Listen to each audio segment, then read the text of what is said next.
Thank you, Chairperson.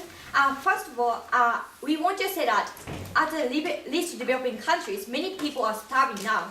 These people cannot get today's meal, even one today's meal. So which is best for them, to give education or to give food? Of course, food and water supply is very useful for them because they are starving. They cannot survive even today's situation. So we have to provide food or eggs, food or water supply, and we have to aid for them. And first of all, I'd like to refute for them, and then I'd like to explain my point. We have 3 attack points today. They say that they talk about equality, but we also think that education is an important thing. But today is not best time because, as I said that some people at the least developing countries people are starving now, so they need food. Without life, they will never take education. They will never have opportunity to take education. So their argument is not true. It is not best time. And second, even if they graduate university or college, many people are ending up as taxi drivers. Only taxi drivers, even if they have very high skills, because there is no job opportunities in that countries, because that country's economy is serious situation. So even if they graduate university or college, they're only ending up as a taxi. So there is no thank you. So it is not true. And third point, our son, they talk about health risks, but do you know what is a universal primary education? Universal primary education, we only provide basic skills. However, they talk about health risks. To avoid health risks, we health or disease, we need many skills. So to learn about this, with only universal primary education is not enough. We have to enter the university or high school.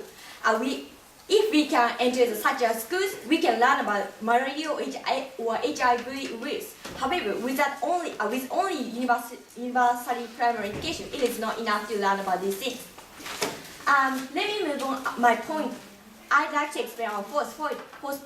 If we prioritize economy, it will lead to education. Yes, please. We see that we're not letting people starve, but what we're asking you is that are we leaving these developing countries to only depend on aid? Because why?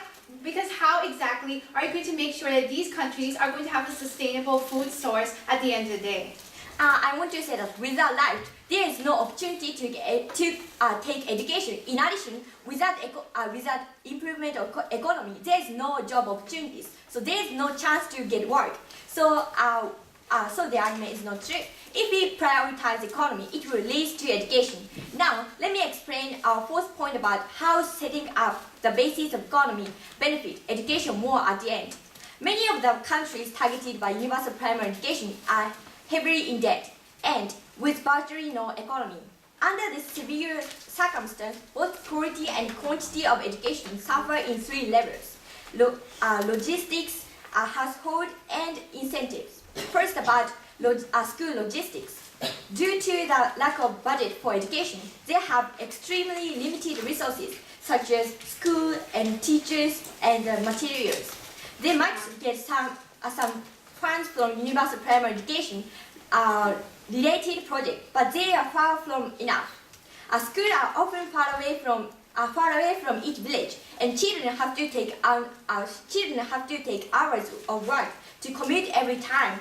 That is why many of them do not come to all the being with, and even the ones who have come and end up with dropping out. That is why after 30 years of effort made by universal primary education, attendance rate does not rise in Sub-Saharan and South Asia. Lack of resources also make schools less worth attending. One teacher might be covering poor schools and children from age 6 to 12 at a time. Textbooks, notebooks, and pens might not be necessary in the first time, but surely needed if they are to learn reading and writing up to the practical level. Without such basic logistics, it is hard to convince children and their parents If we put all the resources to construction of infrastructure, as our first speaker has explained, there is a better chance to develop both economy and education. With paved roads, water supply and electric supply, there will be a lot of opportunities to participate in economy. When economy starts growing, government naturally start allocating budget for education in order to step up to next level of industries with educated laborers. So we can build schools, we can hire teachers, we can provide textbooks and materials. More children will go to schools. And second about household. With universal primary education, household is not stable because economy does not improve. Least developing countries' people are surviving with substance farming. So children have to have parents because without their hands, their family do not survive. Therefore, children do not have for schooling. However, without universal primary education, household will be stable because if infrastructure will improve, agriculture and fishing will require less hands. They might also start working outside to bring more money. Household becomes stable. No, thank you. So children does not need to work, and children can get time to study.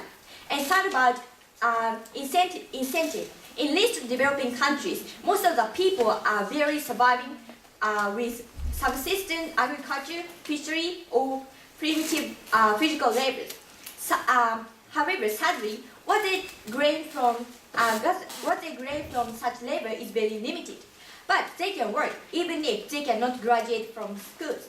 Skills of farming, fishing, or mining are taught by their families. So in least developing countries is not necessary for survival. Formal education is luxury liberal arts, so which does not help them in eating today. Many parents find education worthless and do not their children go to school.